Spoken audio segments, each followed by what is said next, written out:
Top of the morning to you, Nigeria. Welcome to another refreshing midweek edition of Daybreak Live right here on Dominion Television. It's Wednesday, October 8th, 2025. A brand new day to explore the stories shaping our world. I'm Manulu Akpaido, and it's always a pleasure to have you join us through the conversations that truly matter. Definitely, and Amuluayemi Adelakun. Together, we bring you the pulse of the nation, the news, the debate, and the insight redefining Nigeria's political, social, and civic landscape. Whether you're tuned in from the office, on the road, or at home, we're glad to be part of your morning routine. Absolutely.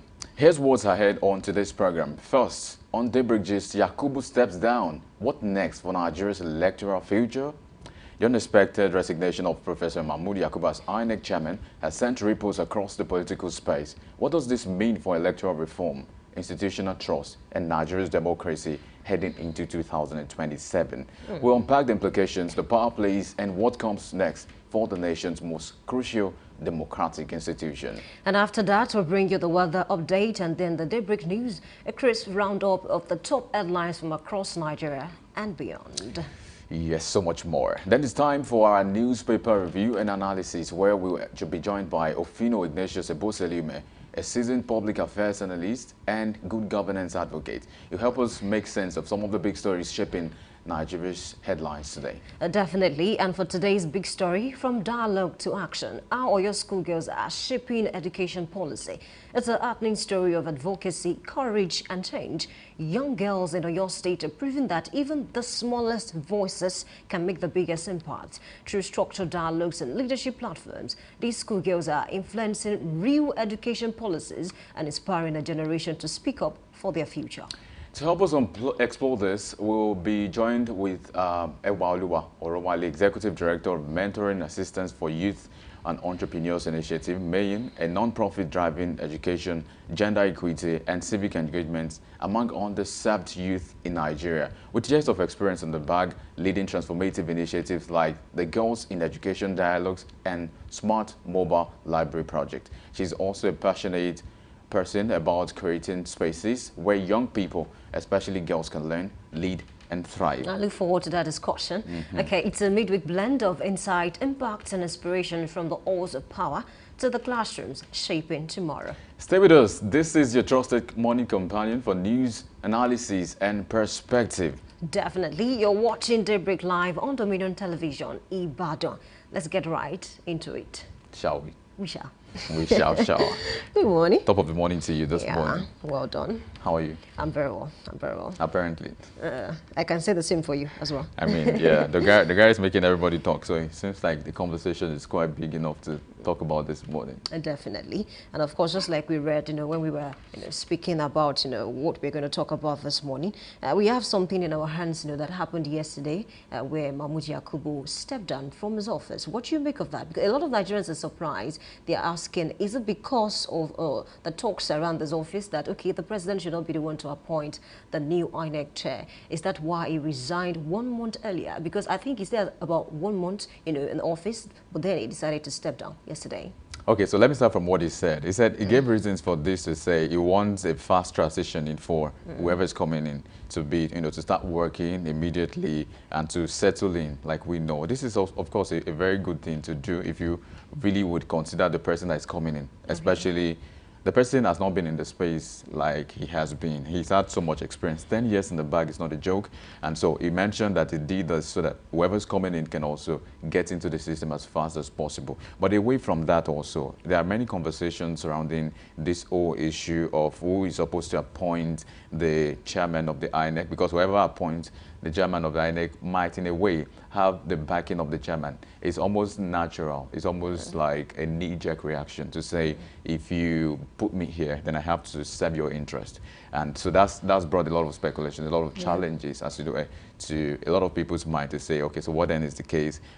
Should the president be involved in that particular leadership transitioning and all that? But, that's also another conversation. But should we say also that Yakubu is out now, and then the acting is in now? So who is going to be the most preferred by the president is still a conversation with question marks. You say, who exactly are we expecting, are we waiting for? But sometimes I like to say, why not bring someone who is in the system for a while too, who's seen how they think? Because remember, just a few weeks ago, a delegation from the international body came to Nigeria, and then they had a meeting with the INEC chairman and some other executives of the INEC body. And they were, one of the things that they were saying was that, you know, Yakubu was giving out, was reading out some of the challenges he's faced in the past, is expressing to them, these are the problems we've had, and all of that. But I think, I'm hoping that that delegation should, sometimes it's like they know the presidency or whoever is going to bring the next person in knows who is coming in. But I think the person should be in the know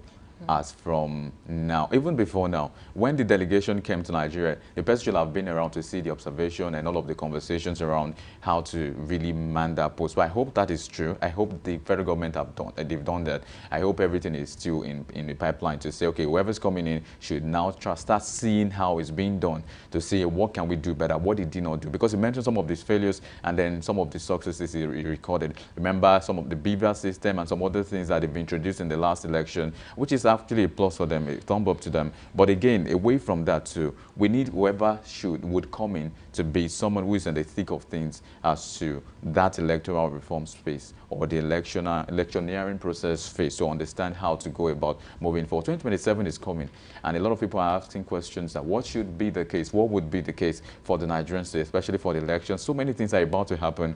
If you recall, there were many bills also moving on to be passed, especially for inmates to also vote.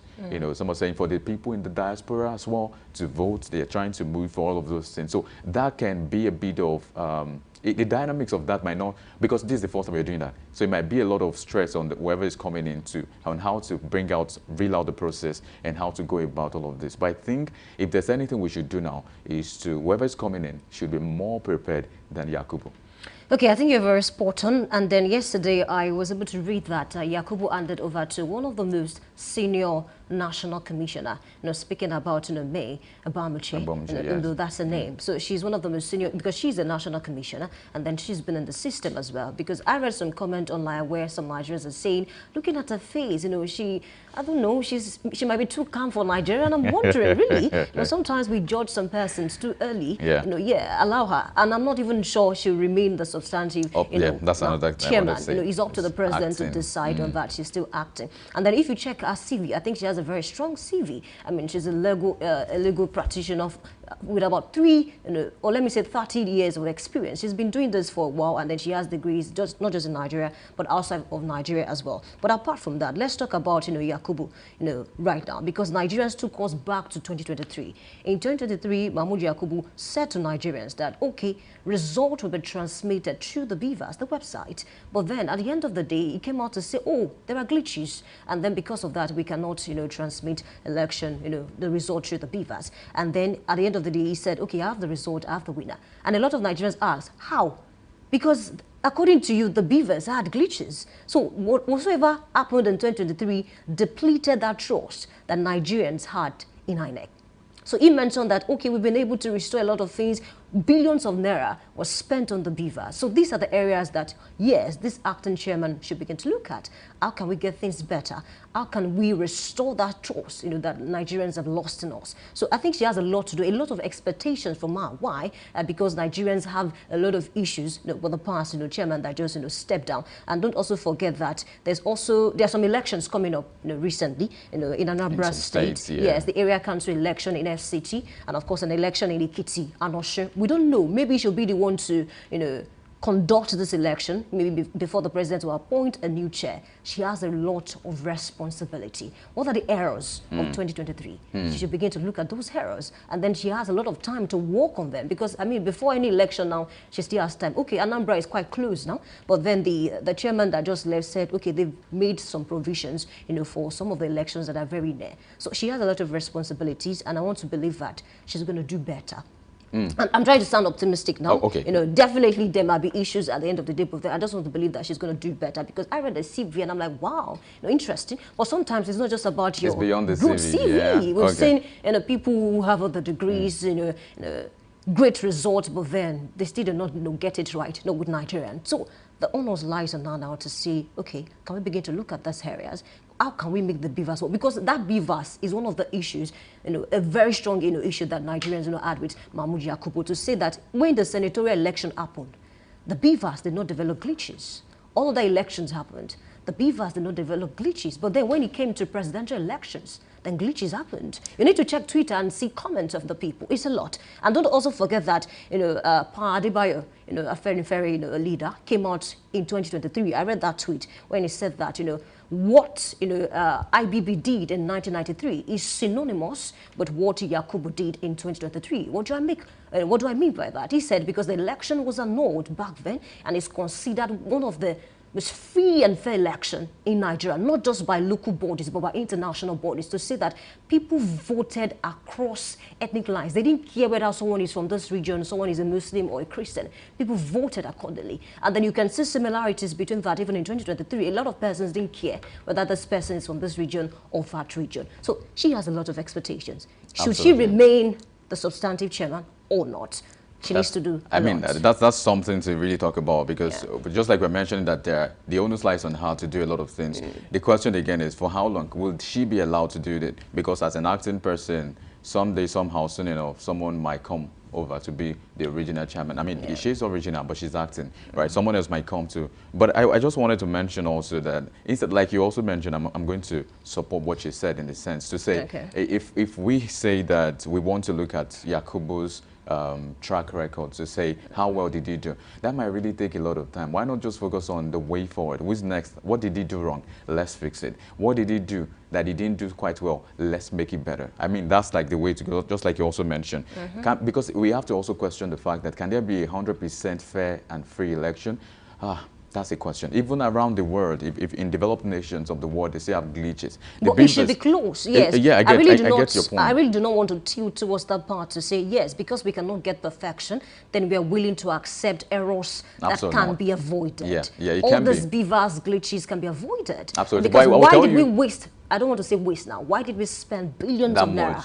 But sometimes you have to also consider that Nigeria is not yet ripe for some things. I will tell you one. I was part of the presiding, officiating of the last election, the 2023, I mean to say, the presidential election, and I was in a place called Benue State. Of course, you know Benue State. I was in a remote local government. I can tell you, BVAS requires your network. I used my data, it wasn't going. I used but the one provided by the INEC wasn't connected, because some places don't have network and you cannot take that away. Some places don't have power. So many things are supposed to be on the line. Before we can have all of these things working perfectly, some structures on the lane, substructures should be in place, and they must be working. Otherwise, we'll keep having the same result. Even if they bring something else that is not BVAS, it's still going to be the same story again and again. But I think you have a very good point. But I want to ask a question. Before it was approved that, BVAS should be adopted, did we not check, some of the challenges that might come up? Sometimes I wonder, this is Nigeria. Nigeria. But they actually did check. But more often than not, what they do is that, how many places are going to be affected? Not so much as the places that are not going to be affected. So they just say, and even those places, just way, like Benue that you mentioned, I mean, some measures can be put in place. If BVAS will not work,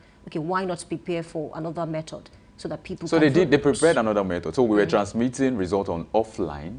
But offline can be manipulated. That's the problem. But a lot of things, others are also, there's also a conversation before we go about someone saying that there should be a scrap of the SIEC, the State Independent Electoral Commissions. That's also in the news. Some are also saying a lot of things that should be put into, consideration, especially going into 2027 election. That's also on the table. So many things on the table of whoever is coming to bail the cat. And of course, I think the most important one is, should the president still appoint the INEC chair? Maybe we should ask you. We'll have to look at the Constitution, because I read a story yesterday where, the members of, APC, LNDP and the likes were absent from a meeting that has something to do with Constitution review. And then we want some things to change. I mean, it's not going to happen.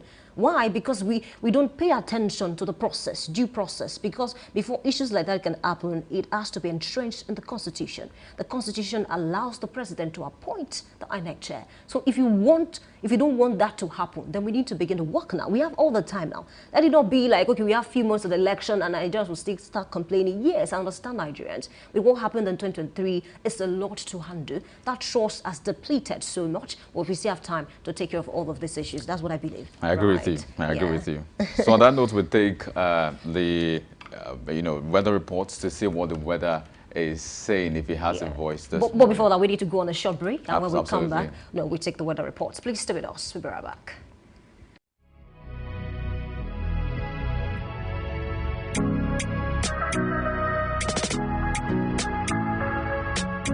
Need a professional space to bring your vision to life? Dominion Television Studios offers state-of-the-art facilities perfect for your next broadcast, commercial, corporate video, or live event.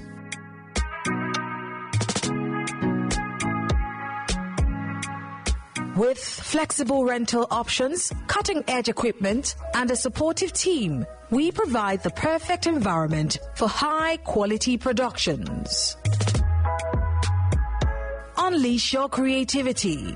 For bookings, email us at marketing@dominion.org.ng. Call us on 0705 506 1061 or 0916 101 1061. Check us out on Instagram, Facebook, LinkedIn, and TikTok at Dominion Broadcast and on X at Dominion Cast. Book your space today. Dominion Television, your channel of choice.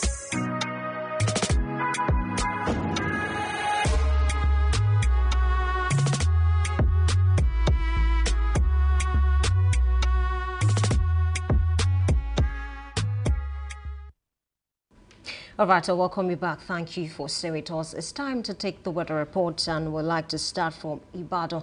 This morning, weather feels like 26 degrees Celsius, cloudy around 7%. In the afternoon, 27 degrees Celsius, scattered thunderstorms around 37%. And in the evening, 24 degrees Celsius, mostly cloudy around 9%. Overnight, 23 degrees Celsius, partly cloudy, 12%. That's what we have for Ibadan today. We're not quite sure. Maybe we'll have what we had yesterday in terms of the rain. I hope but you you don't. Look prepared, though. Anyway, we have some other things to say. Okay, away from Ibadan, now to Abeokuta South, Ogun State particularly this morning.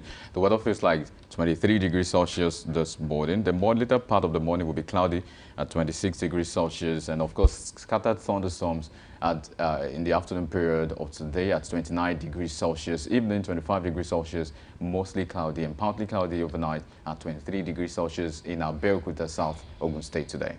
All right, let's cross over to Ilorin South, Kwara this morning. Weather feels like 26 degrees Celsius, partly cloudy around 2%. In the afternoon, 30 degrees Celsius, partly cloudy around 15%. And in the evening, 24 degrees Celsius, mostly clear around 7%. Overnight, 23 degrees Celsius, cloudy around 9%. That's what we have for Ilorin South, Kwara this morning.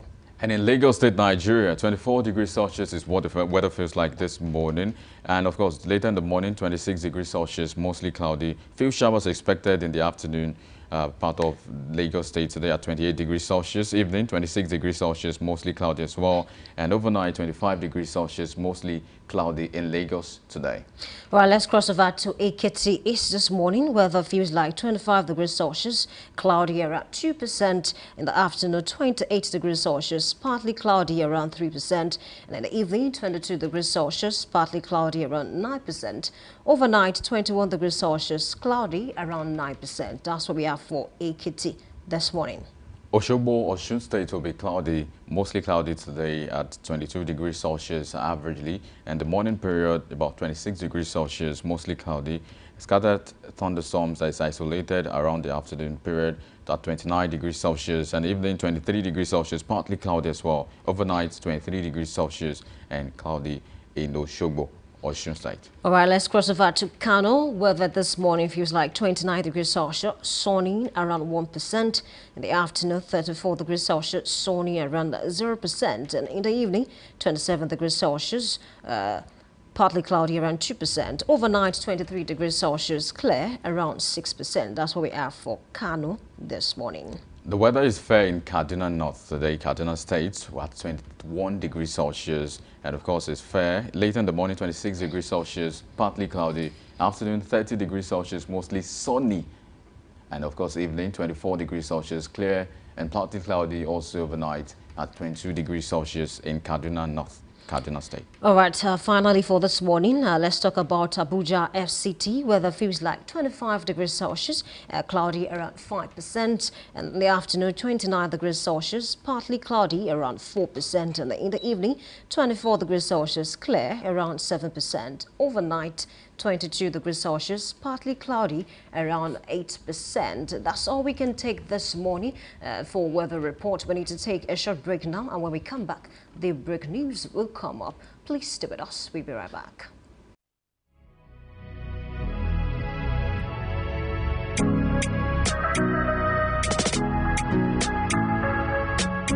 Need a professional space to bring your vision to life? Dominion Television Studios offers state-of-the-art facilities perfect for your next broadcast, commercial, corporate video, or live event.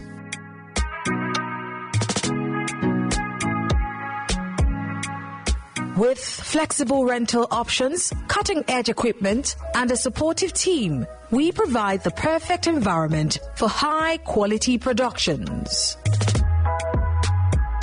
Unleash your creativity. For bookings, email us at marketing@dominion.org.ng. Call us on 0705 506 1061 or 0916 101 1061. Check us out on Instagram, Facebook, LinkedIn, and TikTok at Dominion Broadcast and on X at Dominion Cast. Book your space today. Dominion Television, your channel of choice.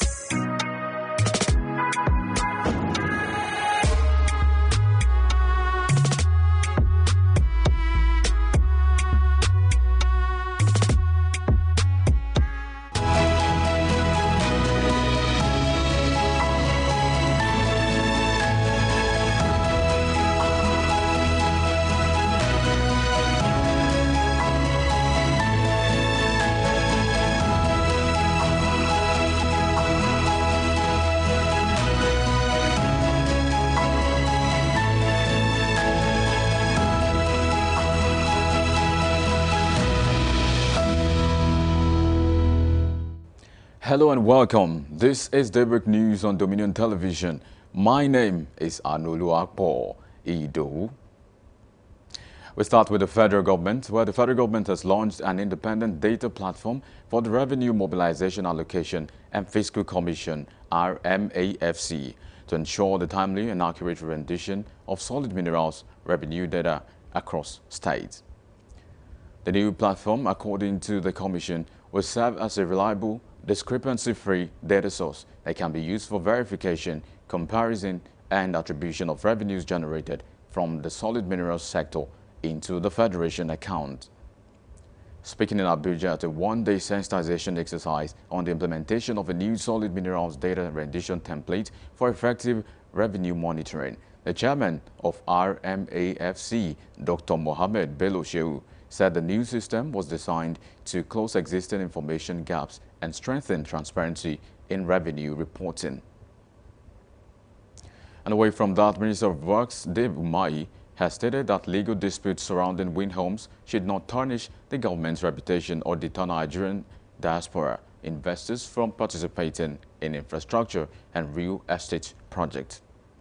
Speaking at an interview in Lagos, Umahi stated this while some court cases are ongoing, they do not prevent the execution of key projects, including the Lagos to Calabar Coastal Highway.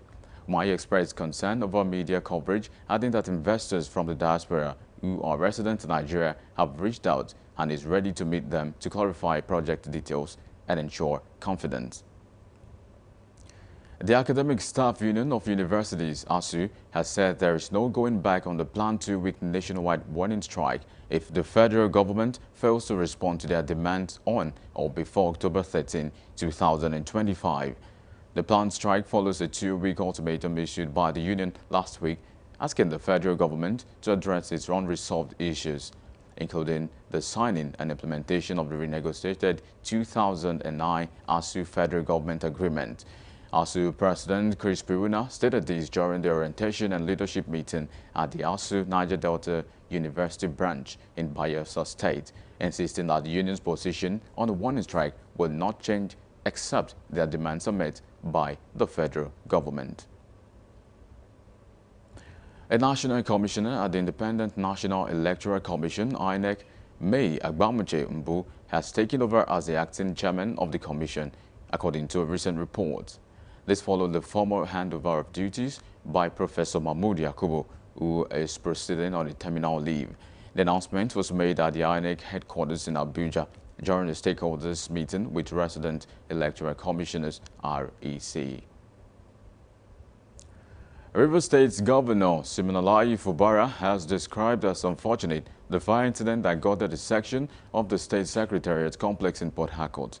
The governor was received at the Secretariat complex by a crowd of jubilant civil servants, the head of service, and some permanent secretaries, including the newly sworn-in Austin Ezekiel Art.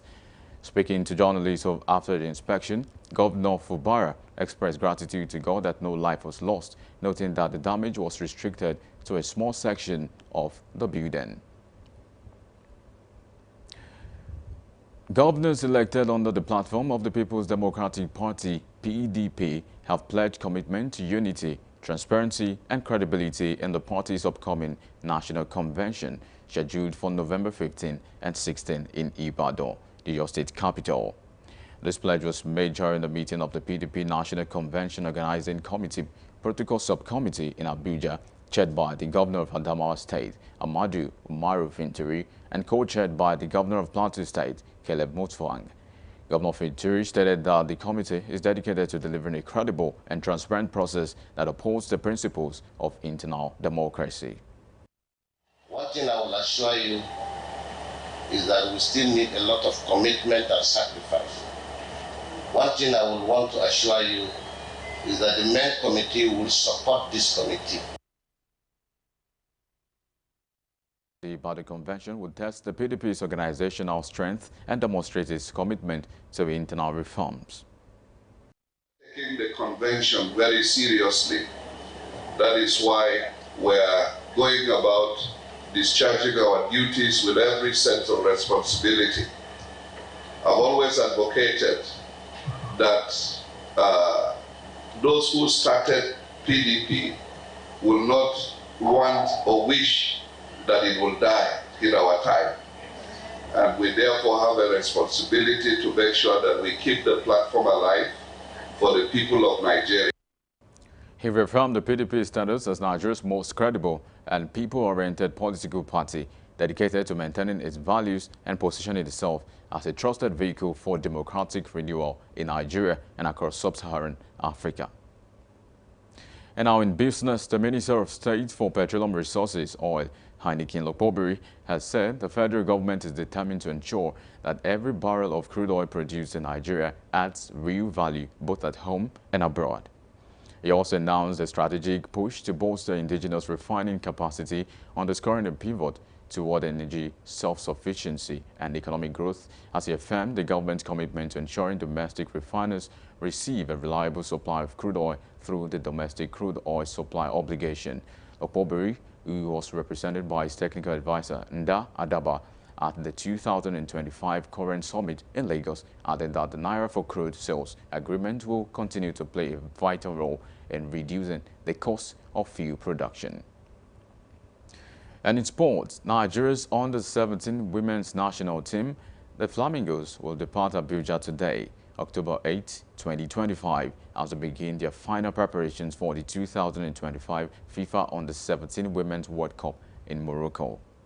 According to a report obtained from the NFF's website, led by head coach Bankole Olowo-Okere, the team will camp in Casablanca, where they are scheduled to play two crucial international friendlies against New Zealand and Paraguay before moving to Rabat for the tournament proper. Olowo-Okere's side heads into the tournament full of confidence, having played 10 tune-up matches, scoring an impressive 44 goals without conceding any.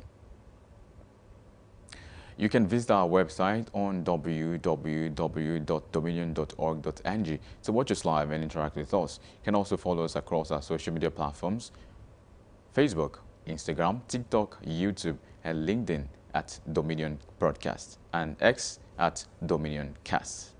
That's Daybreak News. I am Anoluakpo Ido. Thank you for watching. Daybreak Live continues shortly.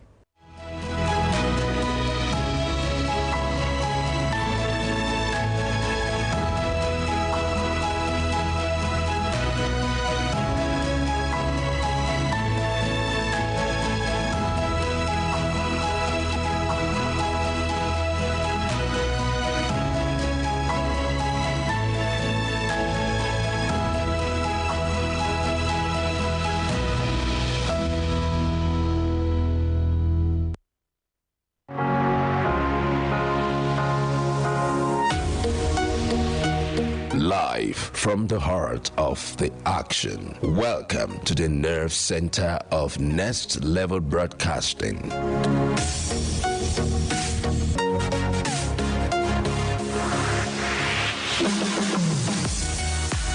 This is the OB van, where the studio meets the street. Equipped with cutting-edge cameras, crystal clear audio, real-time switching, and broadcast control, we don't just capture moments, we deliver the experience live.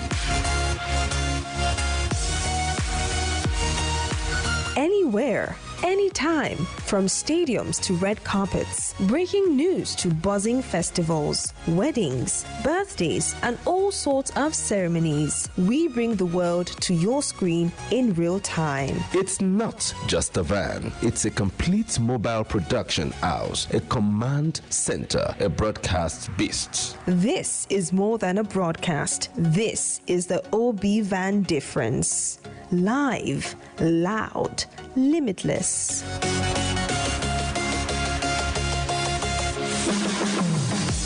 Ready to go live like never before? Book the OB van today and take your event to the world. One powerful broadcast at a time. To book, call 0705 506 1061 or 0916 101 1061. Email marketing@dominion.org.ng or visit our socials on Instagram at Dominion Broadcast. Dominion Broadcast, your channel of choice.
A good newspaper doesn't just speak to itself, it speaks to the nation. And speaking of that, we have to check the stories that are breaking. Welcome to this very segment of the newspaper headlines and analysis on Dominion Television, where we bring the top stories breaking and developing across the news platforms we have in the country, Nigeria. The Punch newspaper is with me, Vanguard newspaper, and some other papers that we can reel out this morning. Stories are breaking, particularly acting Agbamuche, also a story to consider this morning. We check into the stories that are breaking. Tinubu is on the front page of the Punch newspaper this morning. What again, some would ask. But again, it's about the countdown to 2027.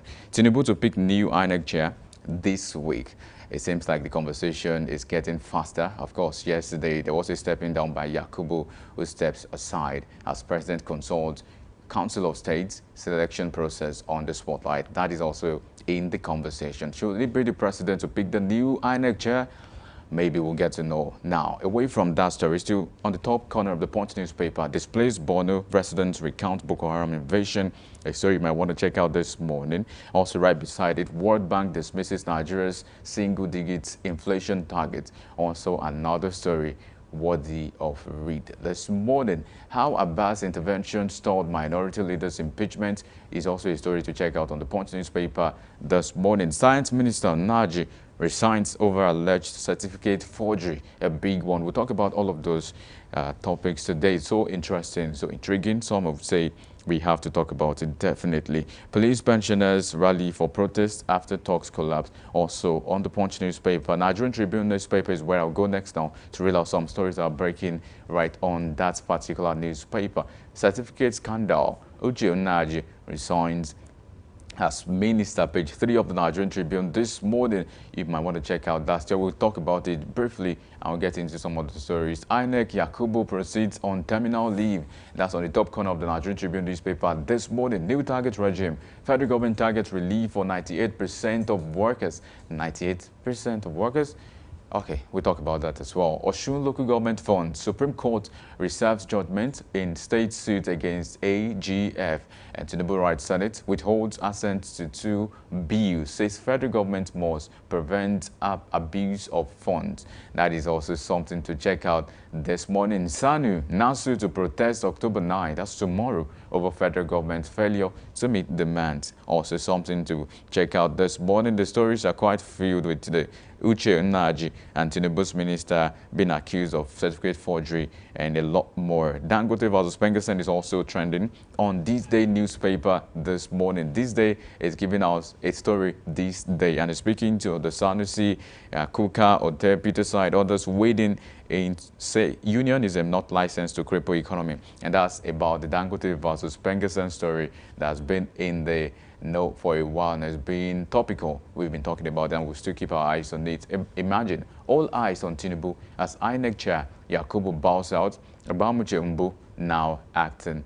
And that story is something to also consider this morning. Daily Independent newspaper is where I would also lay claims on. And this morning, despite rising FX inflows, debt payments squeezing fiscal space. That story is on the front page of Daily Independent newspaper, as you can see on your screen. Finally, minister accused of certificate forgery resigns. That is also something to check out. 98% of Nigerians will be exempted from payee in 2026. That's coming from the taxman Oyedele Taiwo. That's what we'll check. Failure is not an option. We must compete, win. That's coming from ADC. Vows to change, outdated pattern of political class 7 itself. We'll take the analysis segment shortly, but that will be after this short break. Stay with us.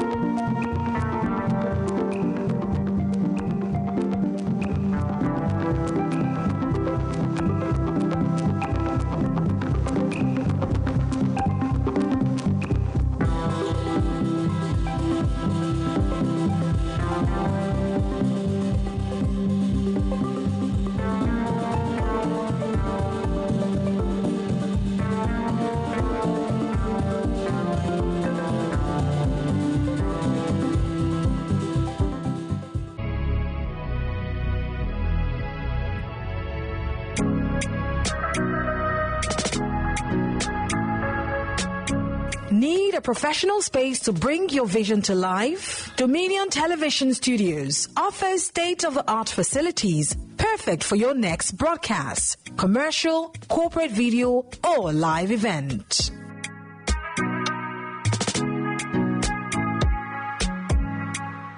With flexible rental options, cutting-edge equipment, and a supportive team, we provide the perfect environment for high-quality productions. Unleash your creativity. For bookings, email us at marketing@dominion.org.ng. Call us on 0705 506 1061 or 0916 101 1061. Check us out on Instagram, Facebook, LinkedIn, and TikTok at Dominion Broadcast and on X at Dominion Cast. Book your space today. Dominion Television, your channel of choice.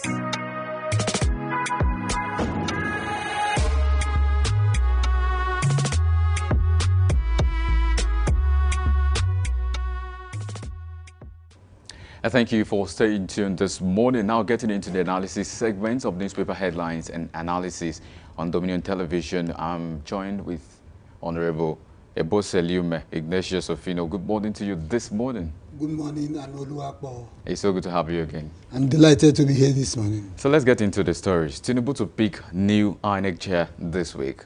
Just yesterday there was a report about, Yakubu stepping aside for the next person, and he claimed that he did that just to aid whoever is coming into this, to settle in fast, that according to him, that was what he said, that he's trying to do that so there could be a fast and easy transitioning for whoever is coming in to become the next chair. Meanwhile, there's an acting who is a female with so much in the pipe. If you check her credentials, so much to talk about, and she's also in the thick of things. She's in the know. She's within that particular frame of, conversation. So the question now is Tinubu is to pick new INEC chair this week. Definitely not the acting president. Of course, acting chairman, I mean to say, Agbamuche would not remain as the INEC chair, but someone else is going to come. Now, let's start from the conversation. Should it be the president's prerogative to choose whoever is coming in as the INEC chair?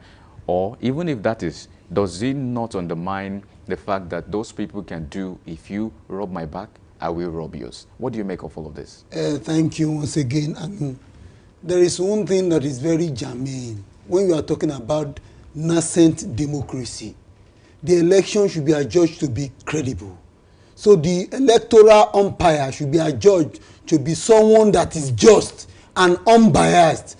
So there is a problem in Nigeria. That is why some of us are agitating that when it comes to issue of electoral reform, that is what is necessary for now. Constitutionally, the president has been saddled with that responsibility of nominating and appointing the INEC boss, though subject to ratification from members of the National Assembly.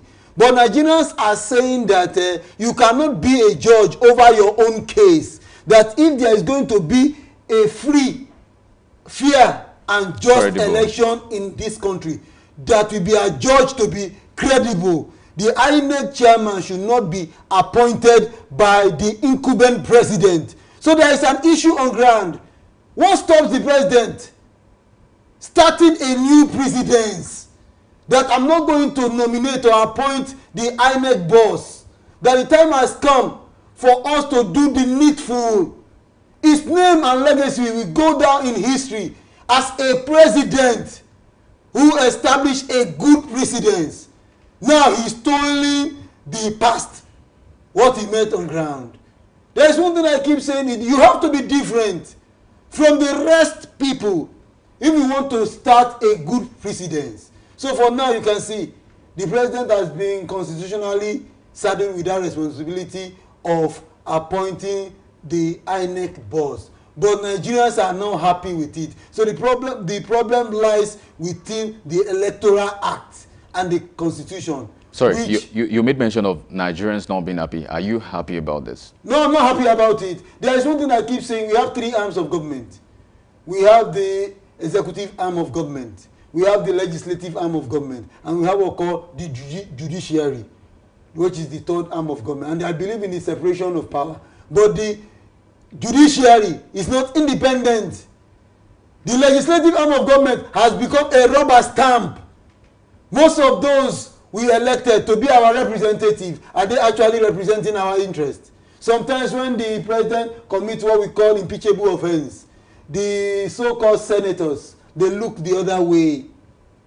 So there is problem in this country. Our own version of democracy is not a good model in the world. So I feel that Asiwaju Bola Ahmed Tinubu ought to have established a good precedence. Because for me, I would have allowed if the third arm of government, the judiciary, to have appointed the INEC boss. Instead of the president. Instead of the president. They must be seen to be independent. Though there is nothing like financial autonomy. You know, now when you come to issue of remuneration of the third arm of government, it is the executive arm of government that determines it too. So there's a problem in this country. So INEC should be truly independent. How do they get their fund? They can decide to get what we call international grants. You know, we have nations in the world that are interested in democracy. So whenever they see a country that is practicing democracy, they want to fund their electoral process. And mind you, the new INEC boss, whether a man or a woman, all eyes is on him or her concerning credible election, especially for 2027. We don't want the issue that happened during the days of Professor Mahmoud Yakubu. That gets me to the question. I was going to ask the question again now. Should we just put, let's put the scorecard on the table now. Dogara, okay, I mean to say Yakubu, of course, INEC chairman, former INEC chairman, now former. He did a lot of things, and then when he was speaking to the press recently, he said he made sure to leave that seat because he wants this transition to be fast. And again, he mentioned some of the things he did. He was speaking to the issues of beavers. He was speaking to the advancement in technological, you know, some of the technological advancement they also bought into, which is of course a thing. But we have to also consider how much was spent also for every election. How much was spent for, and is he enough? Can we put it side by side? Does it compensate what, I mean, what we should have as an electoral body should give the Nigerian state? And that's what I'm saying. So the question now is, let's put on the scorecard on the table to say, did Yakubu, did he do well? To me, I will score him average. He's a professor of history and international studies. Average, that's 5/10. That's 5/10 or 50%. Because there was one thing, he promised Nigeria that during the 2023 election, there will be what we call upload of results, and at the end of the day the thing was stalled temporarily. How do you explain to Nigeria why did you stop it midway? And it became a subject of controversy till date. Some people still say that Asiwaju Bola Ahmed Tinubu, not my president. I've heard a lot of Nigerians saying it. Not my president. The 2023 election was biased. Yes, it was biased. Who was responsible for that election, for the result upload to be stalled midway? But they also gave their challenges. So you cannot rule out the finger of conspiracy. But they ruled out their they ruled out their challenges to say we had problems with the networks, and you could understand too if you go to some places. That was in Nigeria, a conspiracy too. Really? It was a conspiracy. When we are talking about advancement in technology, we know there are bound to be limitations. Not the issue of election. The political destiny of a nation is at stake when it comes to issue of election. It talks about those who will control your destiny in the next 4 years. That is why my heart bleeds sometimes when I see some persons refusing to cast their vote. You have forgotten that you have those people in government, they control your political destiny for the next 4 years. So you have to be involved as a stakeholder. So for me, I score Professor Mahmoud Yakubu 50% average, though he is a professor. And I say it over and over again, that you are a professor does not make you a good administrator. That you have first degree, masters and PhD does not make you a good administrator at all. But what you have to ask yourself, I want to leave a legacy that will continue to endure across every existing human generation. No wonder this man, Alexander the Great, said, you know what he said? What? He knew he was an emperor.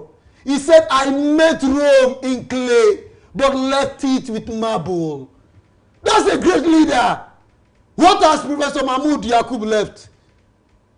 There are questions to be asked. Can other nations of the world invite him for an international seminar on electoral reform?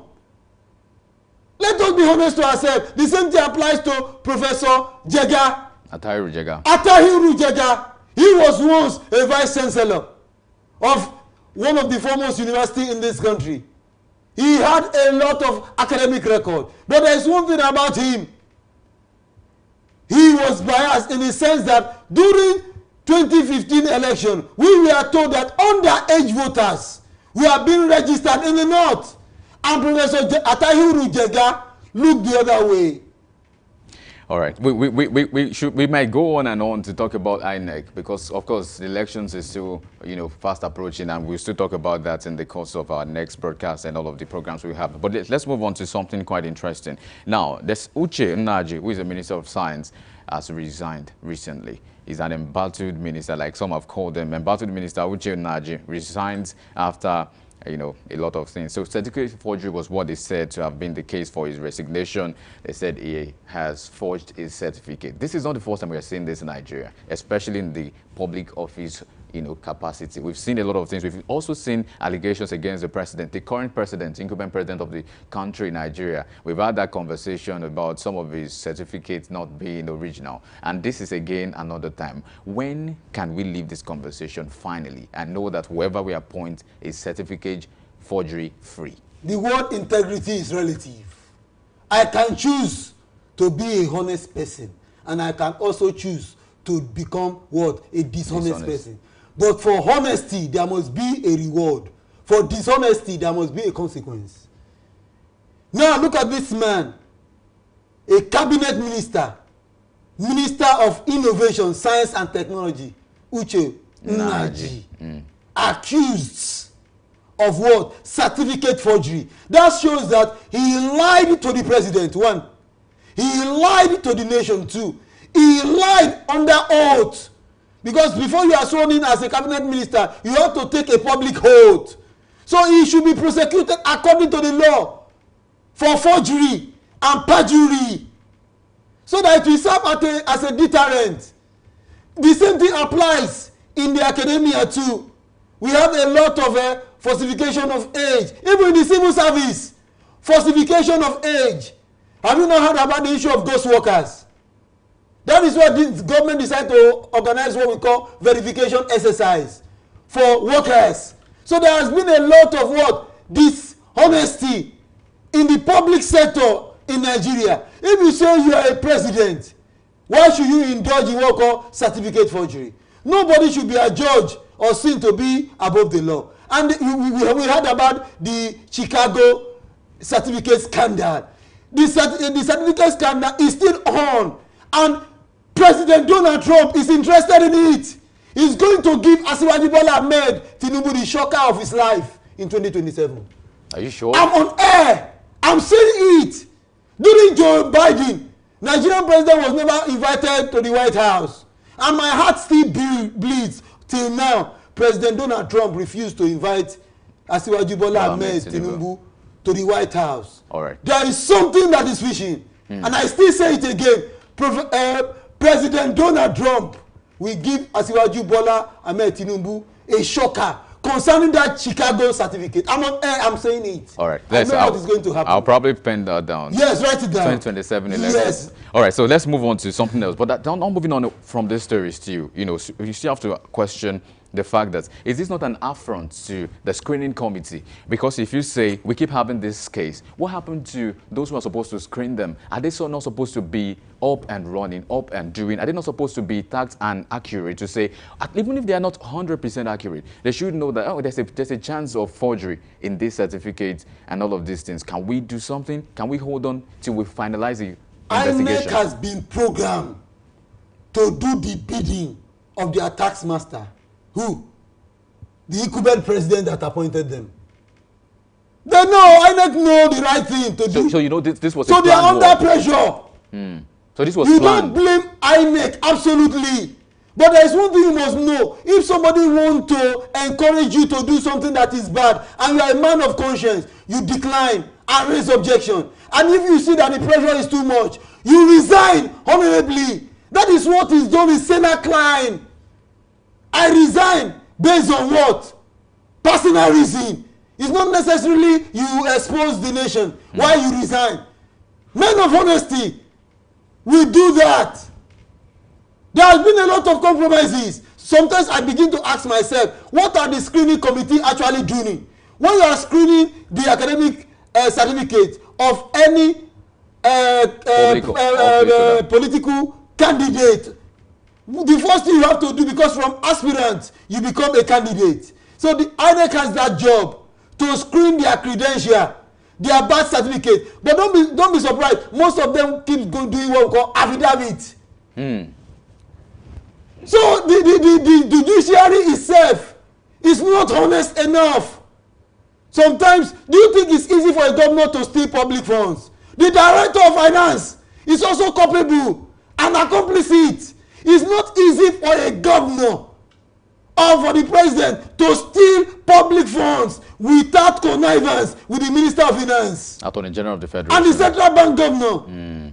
At the state level, it's not easy.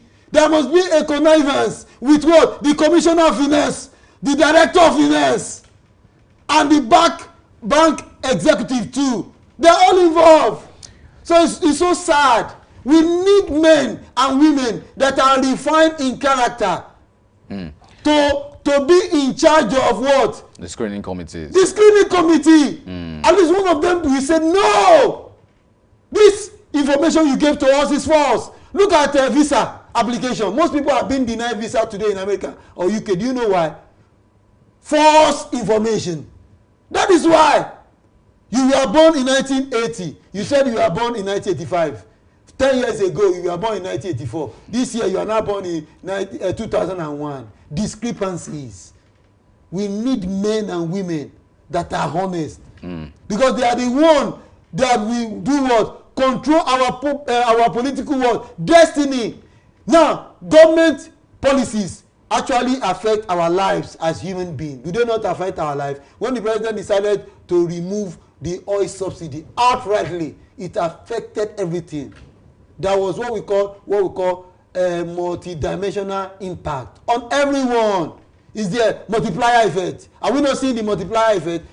It affected those who voted APC. It affected those who did not vote. It affected those who voted against APC. So, sorry, let's speak on something that affects you, affects me, and affects you particularly because you are big on education. I've known you for a while to be in the space of education and all that. So let's talk about SANU and NASU. So there's a threat of protests tomorrow over federal government's failure to meet the demands of ASU and SANU. I want you to, because you've been in the thick of things, I don't want to mention some of the things that you've done in the education sector, but help us. What do you make of this? Help us unpack this situation. SANU again, NASU again, planning to protest tomorrow. Who is to blame? It's the government. You make a promise and you fail to fulfill your promise. Let me create a scenario. If you have a child and the child said, Dad, I want you to buy me a toy, a teddy bear. And Dad said, no problem. Junior, I'm going to buy you that toy today, but you are going to get it when I return back from work. The child will go about telling his friends, my daddy has promised to buy me a toy. You know, children, kids, my daddy has promised to buy me a toy. Even if the mother is there, dad has promised to buy me a toy.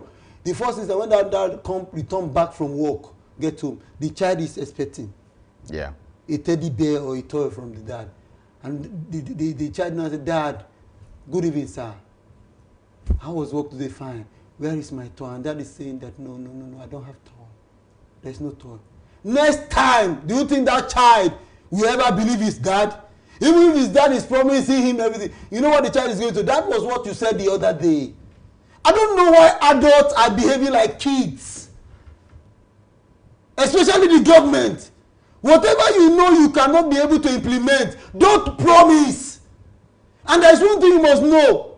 Those in the civil service, they are microcosm of the larger society. When you look at government revenue today, 80% of government revenue goes for expenditure. And when you are talking about expenditure, you are talking about salaries and wages and allowances for public office holder.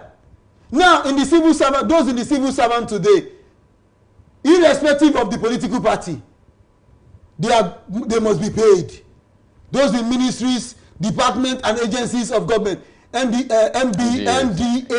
Yes. Now, what about the rest Nigerians who are not fortunate to be civil servants? Some people are what we call private investors. We have those people who are artisans too, who should also benefit. They also benefit indirectly if those that are paid as civil servants patronize their service. Now, what I'm trying to drive at is this.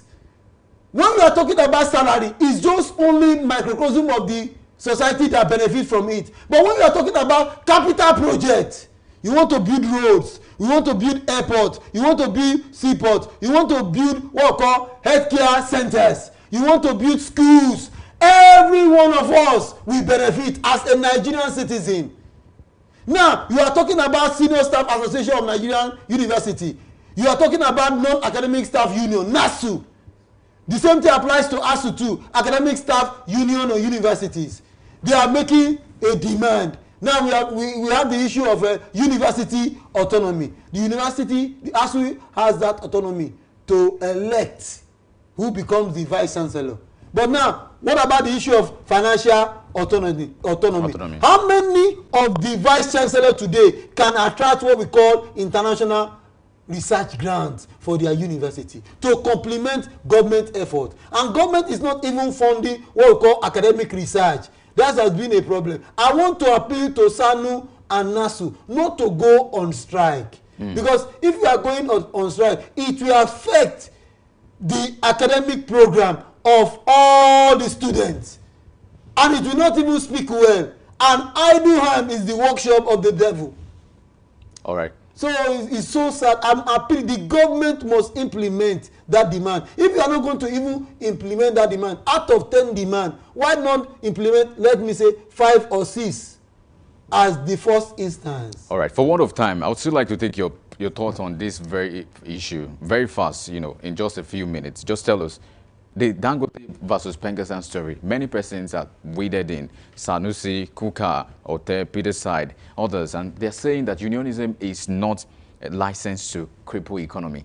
They are trying to say that, okay, so unionism that you're fighting against, I mean, the Dangote Petroleum Refinery and other of their incorporations, that you're fighting unionism is not actually to cripple your economy. It's not to cripple your work ethics and all of the things you do. What do you make of this in just a few words? Workers' rights is necessary. Nigeria happened to be a member of the International Labour Organization, which is an arm of the United Nations. So workers have the right to agitate and demand for what? Better pay, better working condition, better working environment. So for now, if workers are demanding their right for their right, I don't see it as a conspiracy against the state. Though the government might feel that they are trying to hold the nation to ransom, though strike will normally affect the economy. There is no gainsaying about it. Without missing words, it will be difficult for you not to have a strike in a country like us called Nigeria. Do you know why? Government will make a promise and government often fail to implement those promises. That is what is actually prompting a lot of strike in this country. Most of those strikes ought to have been averted by government itself. Thank you, Bosa Luma Elfino Ignatius, this morning for your thoughts this morning. You've made some valid points that I hope the government is listening to. Thank you very much this morning. Nigerians, thank you for staying tuned. Up next is The Big Story with Yemi. You want to know what the big story is about? Please join us again after this break.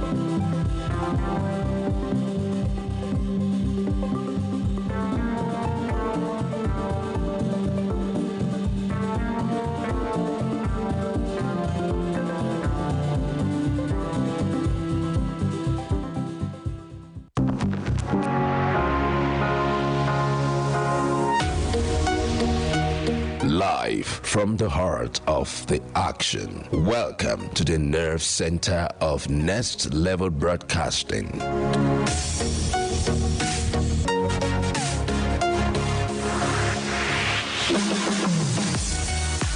This is the OB van, where the studio meets the street. Equipped with cutting-edge cameras, crystal clear audio, real-time switching, and broadcast control, we don't just capture moments, we deliver the experience live. Anywhere, anytime, from stadiums to red carpets, breaking news to buzzing festivals, weddings, birthdays, and all sorts of ceremonies. We bring the world to your screen in real time. It's not just a van, it's a complete mobile production house, a command center, a broadcast beast. This is more than a broadcast. This is the OB Van difference. Live, loud, limitless.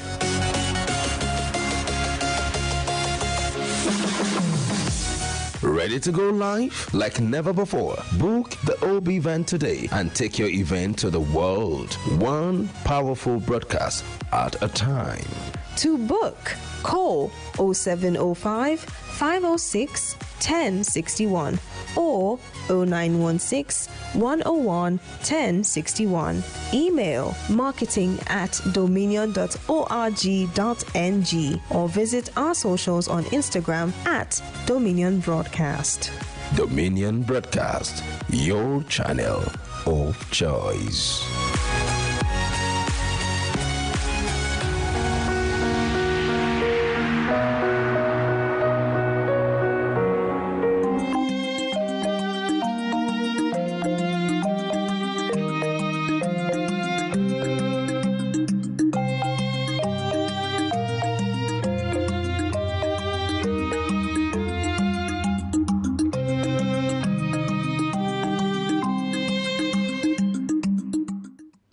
When you educate a girl, you educate a nation.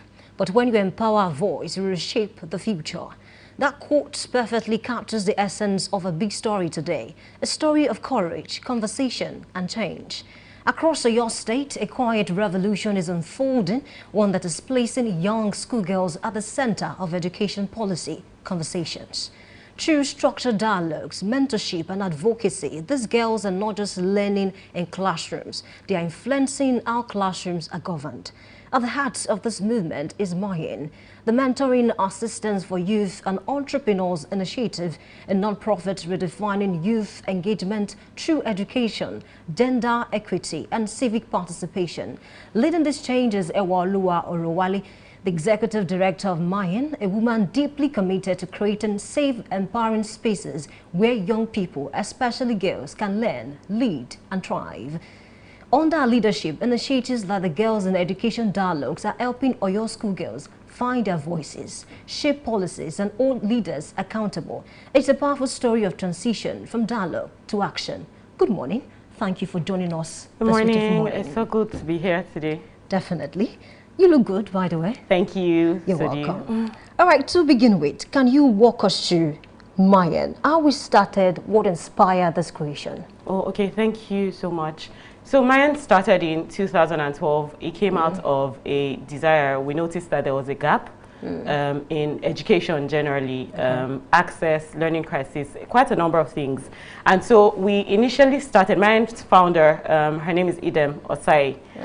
She started by getting books. She got books from different schools, different neighborhoods, and then she would put the books into her vehicle and then drive to Ojo High School, one of the schools in the communities. And then children from those different communities and neighborhoods would come to Ojo High School and borrow the books. So there was a learning crisis. Education was there was a crisis with education. And so people would learn to read through the books that they have borrowed, right? So, and then by 2012, we expanded and the organization was formally registered. With time, we discovered that there was a gap in education generally, digital access. When it comes to reading, there's a reading crisis as well. So we discovered quite a number of things. And so we basically focus on promoting positive youth development, right? Because Nigeria's youth, that's the powerhouse of any country. Your youth is the powerhouse of any country, right? So for us, I will go somewhere else. But girls didn't necessarily have monopoly of their time. Wake up, take care of your siblings, you have to help your parents with. And while there's nothing wrong with that, it was also important for us to understand that girls have rights as well, right?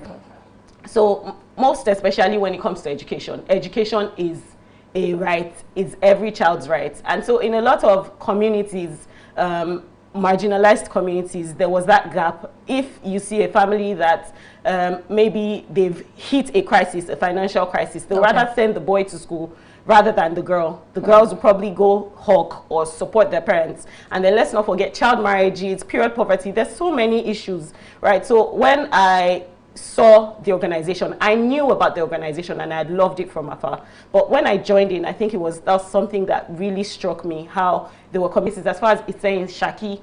And then from the number of respondents that we got, the school children that we got, both boys and girls alike, we discovered that a lot of girls couldn't participate in that program for many reasons, but most of which was what I had said earlier, which is girls do not have monopoly of their time, right?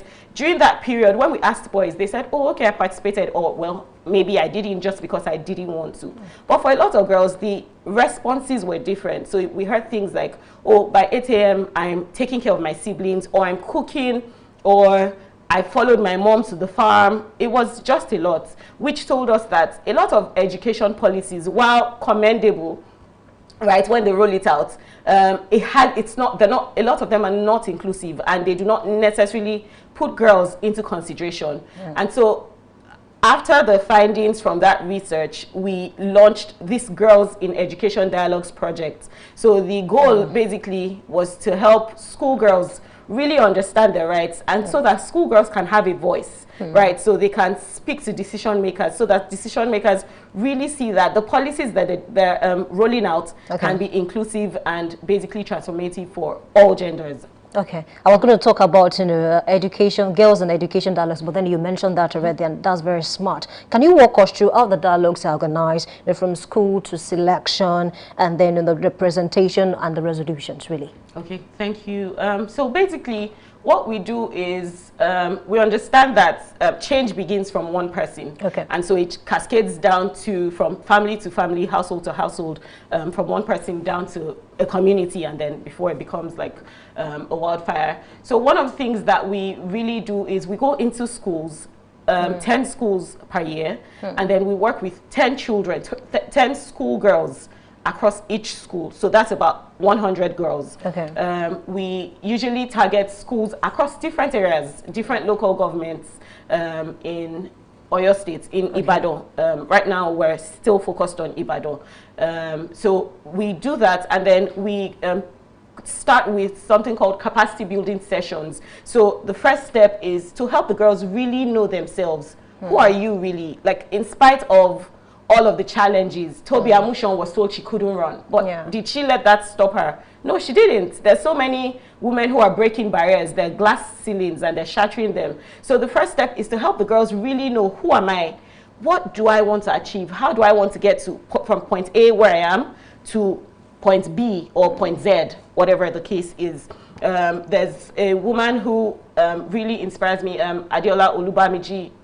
She shared her story about how she used to sell, I think, akara with her mom under Makola Bridge. And today, she's one of Canada's top 10 females, right? So really, your background is not a barrier. It's not, exactly. So that's what we want the girls to learn, right? So we share stories with them. When they know themselves, we now start with leadership, financial literacy. How do you even communicate with adults? How do you even pass across your message? Because a lot of them really feel like they're misunderstood. A lot of them feel like, oh, my parents don't listen to me. If I tell them this is what I want, oh, I want to study medicine, they will probably say, oh no, you're going to your husband's house, so you can't study for 7 years. 4 years is fine. And that's for the ones who their parents even let them go into tertiary education, right? The children who stop in junior secondary, senior secondary, and then that's the end of their education. So we try to do that capacity building for 10 weeks across different topics. We show them role models that they can see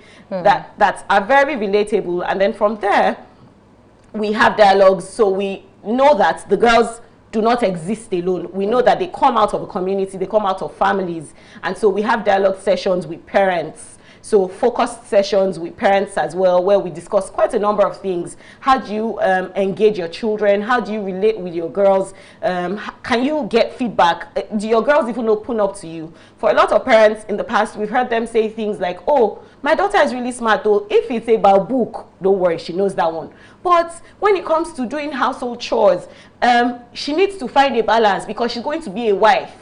right? So we had to let them really understand that, yes, it's important to find a balance. But the Ngozi Okonjo-Iweala that we're all celebrating today, if her parents didn't let her study or get an education, then she probably won't be here today. And so many other people so many other women that we celebrate, if their parents or if they didn't find a way to get an education, because education is the foundation. So we have these focus sessions with parents. We also engage with community stakeholders. So if you're a community leader, you're a Bale, you're a chief, we work with religious leaders as well, because we understand, again, putting Nigeria into context, that religious leaders hold serious influence over families.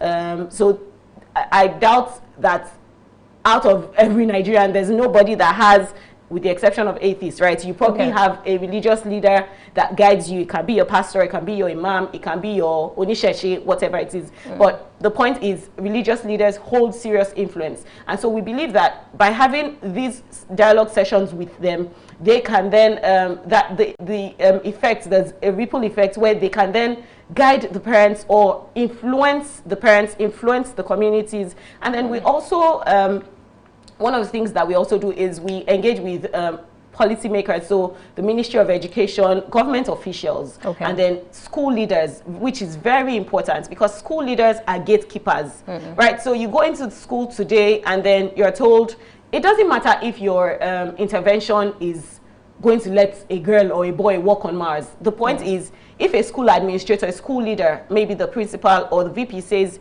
you can't have access, then you can't have access to the children. And they will put barriers in place that will ensure that you don't have access. So one of the things that we also do is we engage, we hold sessions with school leaders, teachers, because they're the ones who are engaging, they're the ones who teach these children. And they spend hours in school. Exactly. They spend so many hours in school. And so these girls see either representation or misrepresentation. So we've had girls who have said, oh, because of my teacher, I come to school and they're abusing me, see how you are dirty, so many things. These things affect their psyche. So we do a lot of socio-emotional learning.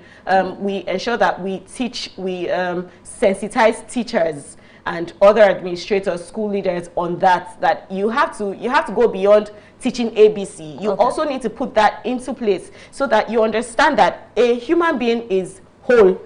If my emotional state is not right, I promise you I'll probably be here, I'll be staring at you and I might be sobbing, right? So a human being is whole. We have to consider all of the holistic, we have to look at it from a holistic point of view, right? An holistic approach. So physical, emotional, mental, quite a number of things. So we do all of those trainings as well with these dialogue sessions with all of these stakeholders that I've just mentioned. And then we also engage other CSOs, civil society organizations and non-profits. Brilliant. Because yesterday, I think Mai is currently an household name in Oyo State. So I want to ask you this question. Why Oyo State really? Do you have a clue about that? Because yesterday when I posted the graphic, some people were telling me, oh, we're familiar with Mai, this and that. Is there a clue to that, really? Well, so Oyo State is dear to our heart. I grew up in Oyo State. Wow. I've always lived my life in Oyo State. I moved back in 2020. Mine's founder grew up in Oyo State. She grew up in the University of Ibadan. Her parents were lecturers in the University of Ibadan. She left and then came back. So yes, Oyo State is very dear to us. All right, that's brilliant. Okay, so have you seen any of these recommendations reflect in actual government policy reforms in Oyo State? Over the years, so we launched this project in 2022, and we had a lot of the issues that the girls raised were things like wash facilities, sanitation, hygiene. We also had, again, still speaks to hygiene, we also had a lot of perimeter fencing where schoolgirls said, oh, my school doesn't have a fence, there's just bushes, there are bushes everywhere. And so that's a security breach, anyone can jump in. And then because we don't have toilets, as a girl, when I need to ease myself, I have to go with an entourage, like 4 of my friends. But if my friends have classes and I go alone, anything can happen. So these were some of the things that were raised. And, excuse me, bless you. Bless you. Thank you. So these were some of the issues raised. And I believe that regarding sanitation, it was looked into. So I would use a model school. I won't mention the name. So for a long time, for the longest time, they didn't have water. Thank you. Based on their location. Thank you, excuse me. And they had written to the government for a while. Okay, before I let you continue, can we take a short break now? Yes, so absolutely. We can have in a few times. All right, please stay with us. We'll take a short break, and when we come back, we still have more questions. We'll be right back.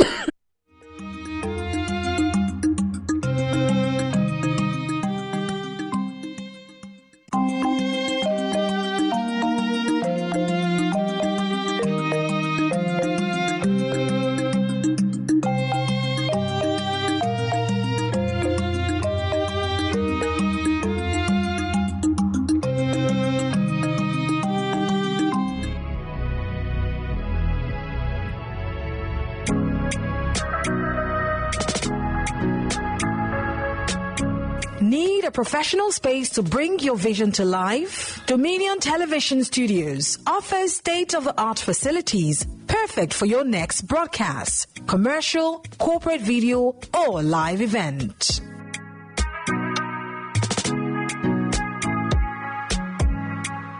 With flexible rental options, cutting-edge equipment, and a supportive team, we provide the perfect environment for high-quality productions. Unleash your creativity.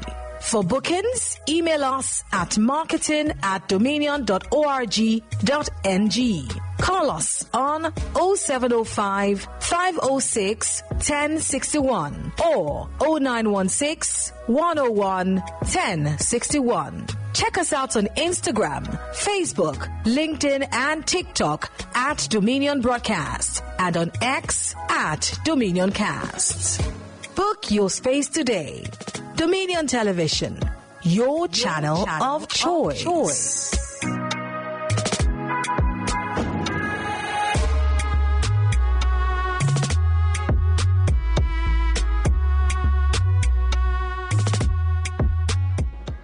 All right, welcome you back. Thank you for staying with us. I still have my guest with me this morning. I was still talking about, how to develop girls, in leadership and the like. So let me ask you this question. Can you share a memorable story of a school girl or a school community whose experience best captures the success of mine, honestly?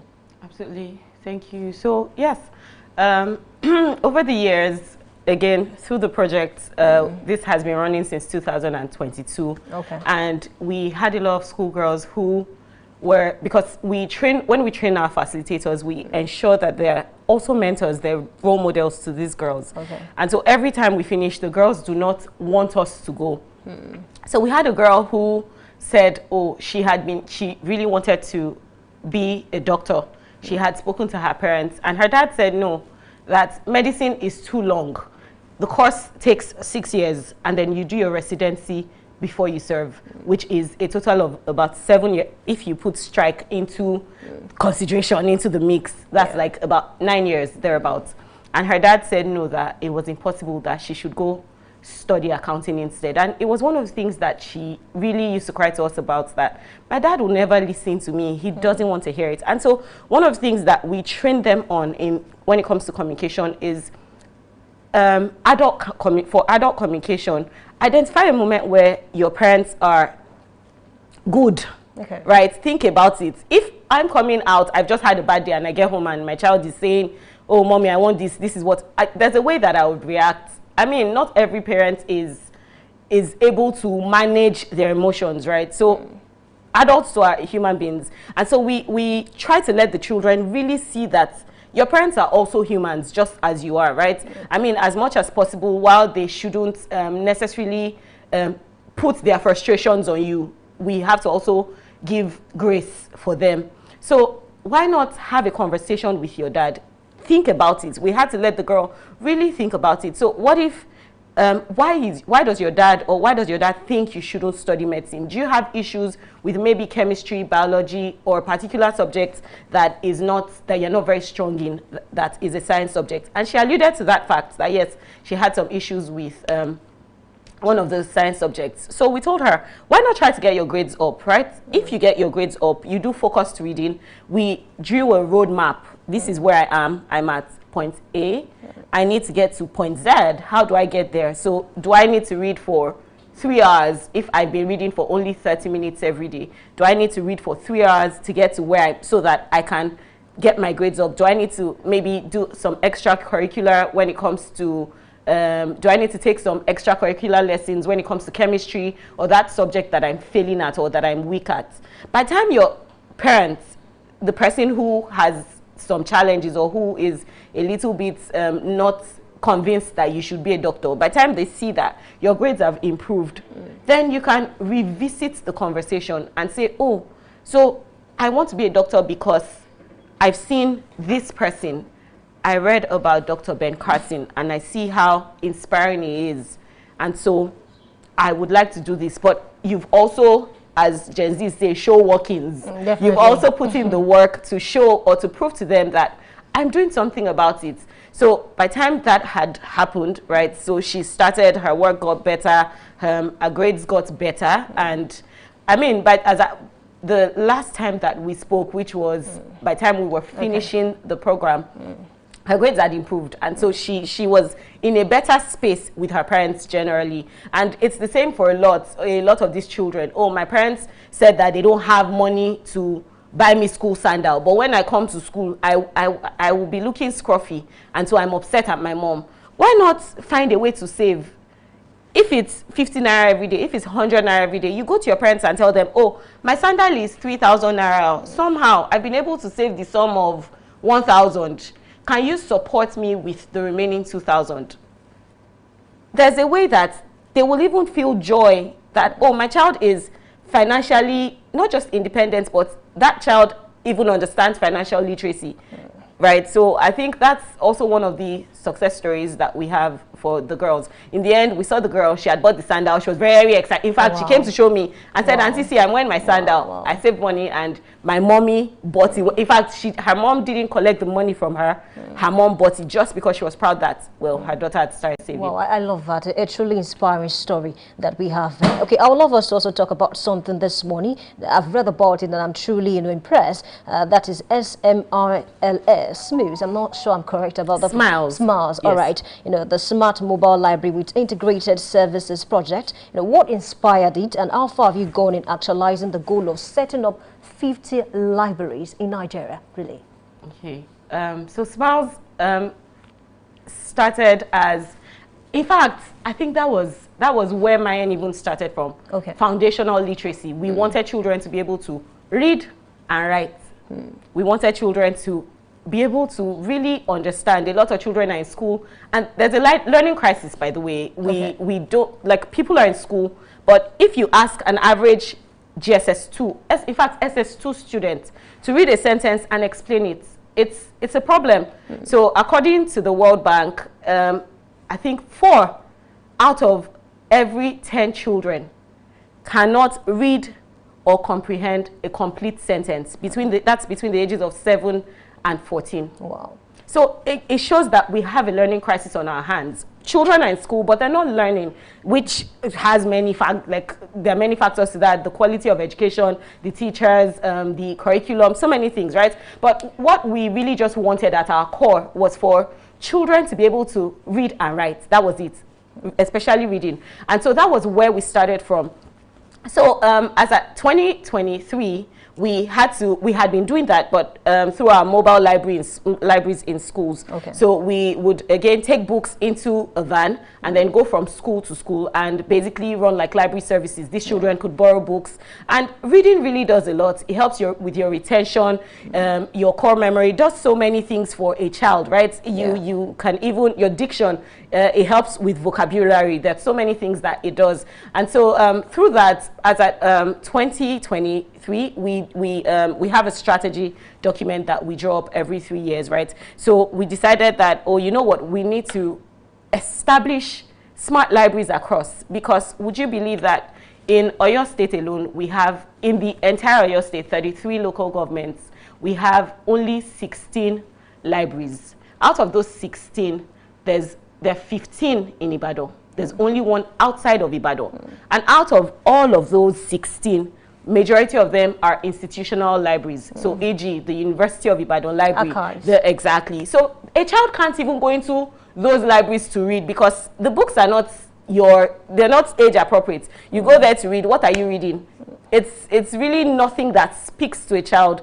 And so we realized that there was that gap. There was a major gap when it comes to learning and libraries. We had library deserts. We currently have library deserts across Nigeria, but we're here in Oyo State, and so that's what I'm speaking to. And if we say that communities are one way, through communities, young people can grow, young people can harness their potential and become whatever it is they want to be. We discovered, or we realized, that we needed to then create safe spaces where children can actually come and learn, right? And so that's what led us to setting up libraries, community libraries. So in 2019, we launched our first library, the Mayan Youth Center. It was in, it is currently in Alaka, Ojo. Okay. Yes, and then it serves about 30 communities. So children from about 30 communities come to use the library. Very accessible. Yes, it is. It is. And so we run things. We run things like library support. So they carry out library services, reading support. We have digital literacy learnings, the trainings, and then we also have vocational skills, because it's one thing to read a book. It's another thing to be able to apply that learning. The world is digital, right? It's a global village now, and everybody needs to learn how to use the internet, how to use technology. It's here to stay. And so that's what we do through the digital literacy part, the trainings. But a lot of these marginalized children, their parents are not really concerned about, quite frankly, they just need them to bring in money. They need to increase their income, right? They need a lot of them are low-income households. And so we understand that beyond just the education, beyond the trainings that we provide, beyond the life skills, which is access to mentors, access to, so we do leadership trainings, quite a number of life skills that these children need, that are very necessary for a young person to grow. We also do vocational skills, so that these children can earn an income. So we do things like wig making, bag making, shoe making, tote bags. Oh, I wish I had one here. I think that will attract a lot of children. Yes, exactly. So that way, we've had children who have paid for their JAMB, who are currently sending themselves to schools just through the vocational skills that they have acquired. And then more recently, in April this year, we launched our second center. That's at Elele, but we have now transitioned the first center to a smart library. So we're having smart libraries across communities. Our goal over the next 5 years is to establish 50 smart libraries across Nigeria. The center at Elele has things like, we have smart interactive boards where the children can learn. We have, so the children can do like e-learnings. They have access to e-learning platforms, things like Colibri, things like platforms like Ubongo Kids, where they can watch online and then learn. So it's not just the digital literacy that we're teaching them in. They can also access audio books. So we're also running an e-library beyond the physical library where you can get like hard copy books or hardcover books. We also have an e-library, so you can access different reading platforms where you can choose a book, and then they have headsets, and basically they have access to mentors online beyond just physical mentors. So there's someone in Canada who says, oh, I want to mentor 10 young children. There's a way that changes the mindset. So they experience like a paradigm shift, because if I'm seeing a mentor on the screen and the person is calling my name and sharing their story with me, while it's not physical, it also inspires me to do more, right? It inspires me to think beyond. I might not have been to Canada or Paris before, but I can see someone who is there and who is relatable, sharing their experiences with me. There's a way that it does something for my mind. Oh, okay, someday I can also be there. And so we do all of these things. We provide all of these services for children through our libraries. So we currently have 2, and then we should open a 3rd one before the end of the year. Yes, so we target marginalized communities. Yes, we target marginalized communities. So Elele is the Ojo, Alaka is the first one, and then Elele is the second one. All right, I think you're doing a good job, because I have like great comments from people. But then, can you mention some of the challenges you've encountered in the past, on this? On the library, or even as an organization? As an organization as a whole. Okay, so I would say, I think one of the first things is sometimes it takes a lot of work. So mostly it's a thankless job, quite frankly, because you've uprooted, you're not basically making an income. You've uprooted yourself to pour into people, right? And then you hear people say things like, oh, all you NGOs, you're just doing it because you want to get funding or because you want to get grants. And sometimes it can be very offending or offensive to you, because you're wondering, oh, I'm doing this not just because I want to earn an income, not just because I want to, but because I really want to pour back into lives. Everybody complains. I don't know a Nigerian that doesn't complain. But when it comes to doing the work, nobody wants to do it. But we complain about everything. And so when you see people who do the work, you need to basically give them a pat on the back. So I think that's one thing. But most importantly, beyond that, it's also the barriers that we faced. So when you, for example, go into schools and they say, oh, I've had a principal of a school tell me before that, oh, sorry, we can't let you come into our school for this your computer training. Because if you train the students, they will know more than their computer teacher, and it will be a problem for them. And I was wondering, is your goal for the computer teacher to know more than the students, or your goal is learning? So there are a lot of issues that you face that we see on the field as we go into the field, right? So I think I'm not sure if we have enough time to go over all of the issues, right? I don't know. I have a feeling that we might need to bring you back, some other time to talk about some other things, because I need to understand some other things. But then it's, an absolute delight to have you on the show this morning. But then what will be, your message? I mean, to young ladies, who are looking up to you, who have great ideas, but then they are so scared about, what might happen, maybe the challenges they might face in the future. You are doing absolutely amazing in this, and I want to believe that you inspire a lot of persons. So what would be your message to people in that category, really? Well, I would say, honestly, don't give up. So in spite of all of the challenges, whatever it is, you're here for a reason. Everyone in this life has a purpose, a reason why they're on earth, right? So find that purpose and then let it drive you. Every day you wake up, let it drive you. Let it be your, drive, and then achieve whatever it is that you need to achieve. You can do great things, and I believe in you. Thank you. Wow, that's awesome. That's so profound. A big thanks to you this morning for joining the conversation. Thank you so much. All right, I think it's a fine place to leave it this morning. A big thanks to everyone who was part of this discussion.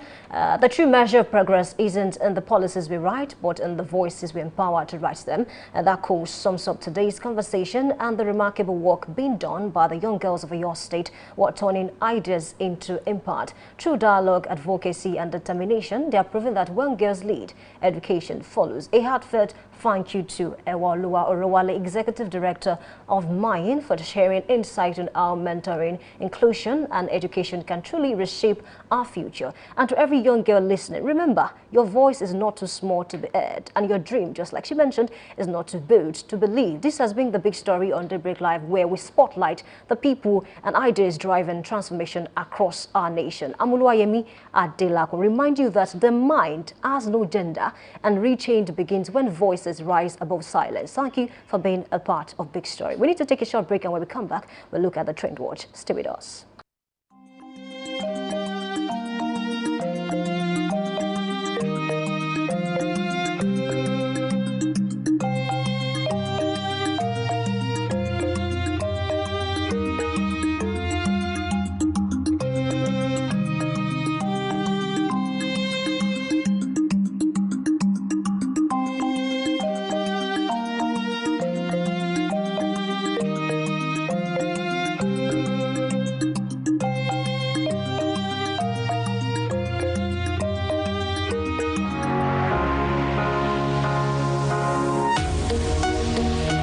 Live from the heart of the action. Welcome to the nerve center of Next Level Broadcasting.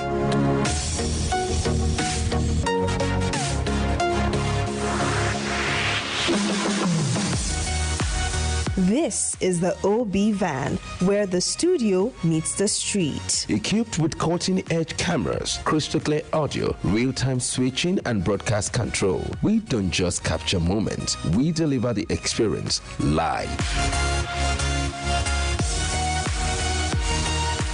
Anywhere, anytime, from stadiums to red carpets, breaking news to buzzing festivals, weddings, birthdays, and all sorts of ceremonies. We bring the world to your screen in real time. It's not just a van, it's a complete mobile production house, a command center, a broadcast beast. This is more than a broadcast. This is the OB Van difference. Live, loud, limitless.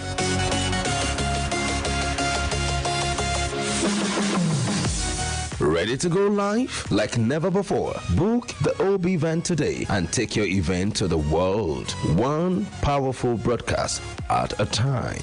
To book, call 0705 506 1061 or 0916 101 1061. Email marketing@dominion.org.ng or visit our socials on Instagram @Dominion Broadcast. All right, I welcome you back. Thank you for staying with us this morning. It's time to talk about what's trending across the political sphere of Nigeria. I'm not alone. I have with me Anoluwapo Ido back on set with me. Welcome back. Thank you very much for having me. Right. Yeah, so we'll get straight into it. But first, I'll ask you, how many times did you witness strike when you were in the university? Quite frankly, maybe about 3 to 4 times. There was a particular one in 2022, lasted for about 8 months.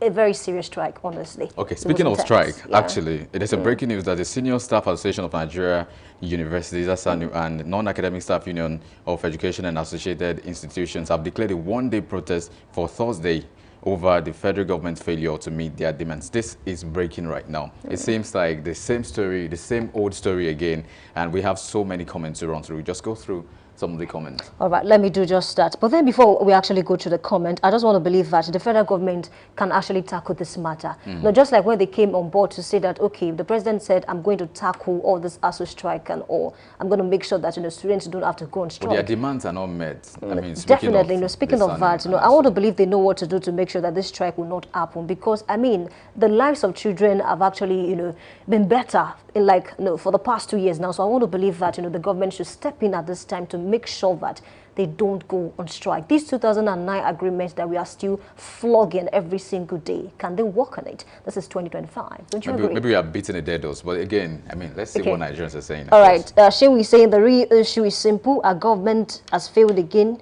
SANU and NASU are going to strike because their demands for fair pay, promotions, and proper welfare have been ignored for far too long. These are the same people keeping our universities alive, yet the government... Oh, I can read that again. I think this person just talking about the fact that, okay, their remuneration. Do you know that some professors that were collecting 450,000 naira as at 2008, 2009 are still collecting 450,000 naira? Of course, the plan has not changed in terms of their allocations and remunerations and all of that. So there's a lot of things we need to, even the Nigerian constitution, that's why a lot of people are calling for a review. There are some laws in Nigeria that if you flout the rules, for example, I know of one, if you flout the rules of maybe environmental rules, there's some rules, you might need to pay like 5 naira for some of the, I mean, that's like the charges. And you can imagine this has been before now. So they've not revised some of those constitutions and laws. So that's why people flout it without care. Really. Definitely. And one more thing is research. I think the government should invest in that also, because I mean that's what all these foreign countries are doing. Absolutely. And then they are increasing day by day. All right, another comment is coming from Fatai to say this is yet another reminder of the government's consistent failure to prioritize education instead of addressing critical issues affecting our universities. They keep turning a blind eye. Even ASU has already issued a warning strike notice, yet nothing seems to be changed. I don't know. I don't want to see this happening, honestly, because it's going to affect. I've witnessed strike before. I know what it did. A lot of persons withdrew or they stopped going to school because the strike was too long. Let me tell you a lot of persons deferred their admission. Let me tell you a quick story. There was a particular application we were supposed to apply for at maybe 400 level, before 500 level when I was in the university. And something happened. We had to submit our application 1 year to the time. So before we got to 400 level to get because the application is actually a joint agreement between University of Ibadan and then another university in Spain, right? So we're supposed to go. But unfortunately, when we're supposed to go, they checked our age and they said if you are over 25 at the time, they were saying if someone is around a particular age frame, then the person cannot make it. So eventually a good number of persons could not make that particular because of ASU strike. Just because of ASU strike. I mean, it's a sad one. That's why a lot of persons, just like my guest this morning, she was saying ASU strike, would not allow some parents allow their children to maybe go for medicine or law because they are so scared. I mean, you need to marry. I mean, that's the mindset of some of our parents. You do a 5-year course and then you spend 7 years. Why not study medicine and such? Just try. Just pray is not hate. It is a sad one in this country, and I think it's a fine place to live with. Let's be optimistic, because I love to be optimistic even in the midst of challenges. There's a promise of strike tomorrow. We hope it doesn't the go federal as planned. government will step in, definitely. All right, a big thanks to you for being a part of Big Story this morning. Absolutely amazing to have you join us. Before I go, I want to say that elevation will not happen by accident. Sometimes it has to do with your heart. My name is Luayemi Adela, and I'm saying good morning. Thank you for being a part of Daybreak Live today. Put your best foot forward is what I would say to catch up on every of the things we are doing. Thank you very much for joining us on this very edition. My name is Anu Oluwapoido. See you again next time.